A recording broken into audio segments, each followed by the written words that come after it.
বিজেপির এসআইআর সহায়তা শিবিরে হামলার অভিযোগ আসানসোলে। হামলার অভিযোগ তৃণমূলের বিরুদ্ধে। বিজেপি কর্মীদের মারধর ও চেয়ার টেবিল ভেঙে দেওয়ার অভিযোগ সামনে আসছে। ঘটনাস্থলে পশ্চিম বর্ধমান জেলা শাসক ও পুলিশ।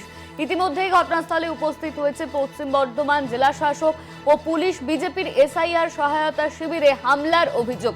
উৎপল পাত্র আমাদের সঙ্গে ফোন লাইনে রয়েছে। উৎপল, ঠিক কি অভিযোগ সামনে আসছে? দেখুন না, আসানসোলের মণিমালা গার্লস হাই স্কুল 50 নম্বর ওয়ার্ড এবং আসানসোল দক্ষিণ পুলিশ ফাঁড়ির অন্তর্গত।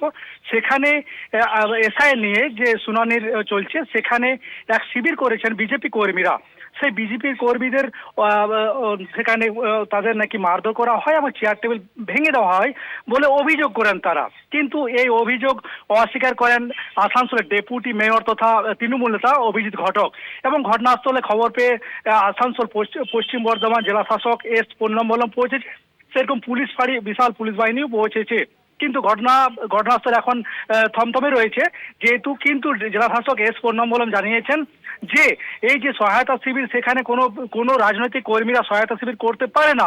তার জন্য প্রশাসন রয়েছে, প্রশাসন সব রকম মানুষের সহযোগিতার জন্য তাদের সব রকম ব্যবস্থা করবে, কিন্তু কোনো রাজনীতি করতে পারে না, জেলা শাসক এমনই বলেন।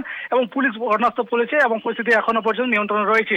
না, ধন্যবাদ তোমায় উৎপল। আমাদের সঙ্গে ফোন লাইনে ছিলেন আমাদের প্রতিনিধি উৎপল পাতর। আমি দীর্ঘ 50 বছরের ভোটার, অথচ আজকে আমার ভোটার লিস্টে নাম নেই। এটা বহুত দুঃখজনক। গভর্নমেন্টের কাছে এই বিষয়ে আমার কৈফিয়ত আছে। আমি এই বিষয়ে এসডিওর কাছেও আমি গিয়েছিলাম যে কেন আমার 2002 সালের ভোটের নাম নেই কেন।